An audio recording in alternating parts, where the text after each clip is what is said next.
అయితే మీ పేరు బొమ్మరిల్లు భాస్కర్. గత 19 సంవత్సరాలుగా అదే పేరుతో పిలుస్తున్నారు. మీకు బోరు కొట్టట్లేదు ఆ పేరుతోటి? అందుకే కదా తీసేసాను. భాస్కర్ అని ఉత్తి భాస్కర్ అని పెట్టాను. ఉత్తి భాస్కర్ ఉండకూడదు సార్, మళ్ళీ అది కూడా ప్రాబ్లమే. ఎందుకు? నాకు తెలిసి ఏప్రిల్ 10 తర్వాత జాక్ భాస్కర్ అని పెట్టుకుంటాను. ఏదో ఒకటి నా పేరు ముందు తగిలించాలి. బొమ్మరిల్లు ఎందుకు తీశారు? అంటే ఏం లేదు, అది ఒక ఇంటి పేరు కింద ఎలాగైనా నన్ను గుర్తుంచుకునే వాళ్ళు, గుర్తుపెట్టుకునే వాళ్ళు అందరూ బొమ్మరిల్లు భాస్కర్ అనే అంటారు. సో నా నేమ్ ఎలాగంటే భాస్కర్ అన్నది అలా ఉంచుదాం. ఇంకోటి ఏంటంటే క్రౌడెడ్ అవుతుంది ఆ ప్లేస్ టైటిలింగ్లో.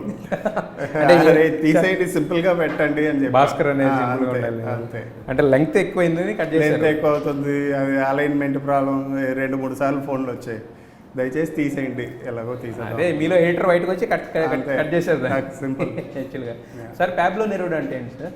పాబ్లో నెరూడా అన్నది ఒక చిలియన్ పోయట్ అండి.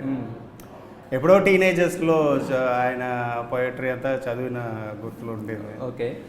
సో దీంట్లో ఒక క్యారెక్టర్ నేమ్, హీరోకి వాళ్ళ మదర్ నేమ్ ఎందుకు పెట్టిందంటే అలా ఆమె ఒక పొయట్ అన్న ఒక క్యారెక్టరైజేషన్ ఉంది. ఓకే.